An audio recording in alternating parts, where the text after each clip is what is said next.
সালামু আলাইকুম দর্শক, আমাদের ডিম বিক্রেতা আতিয়ার ভাই মুখে একটা ওয়াজ শোনেন। ভাই, মুসা নবী যখন তুর পাহাড়ে আল্লাহর সঙ্গে দেখা করতে যায়, ওই যাওয়ার সময় পিঁপড়া বলতে যে মুসা তুমি তো আল্লাহর সঙ্গে দেখা করতে যাও, তোমার আল্লাহর কাছে জিগাই হতো।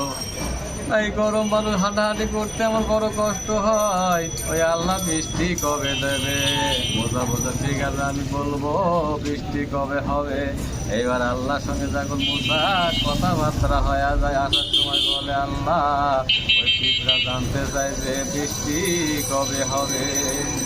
আল্লাহ বললো মুসা পিঁপড়াকে বলিস 500 বছর পর বৃষ্টি হবে। যখন মুসা চলে আসলো পিঁপড়া জিগাচ্ছে মুসা বৃষ্টি কবে দেবে আল্লাহ? মুসা বলল আল্লাহ বলেছে 500 বছর পর বৃষ্টি হবে। এইবার পিঁপড়া বলল আলহামদুলিল্লাহ আলহামদুলিল্লাহ। এইবার যখন মুসা বাড়ির দিকে রওনা দেয়, বাড়িতে ঢুকতে না ঢুকতে বৃষ্টি এসে যায়। মুসা মনে মনে আল্লাহ বলল কি আর হলো কি? এইবার পরে মুসা আল্লাহর সঙ্গে দেখা করে বলে আল্লাহ আপনি না বলে যে বৃষ্টি হবে 500 বছর পর, সেই বৃষ্টি আমি ভাই ঢুকতে না ঢুকতে দিয়ে দিলেন।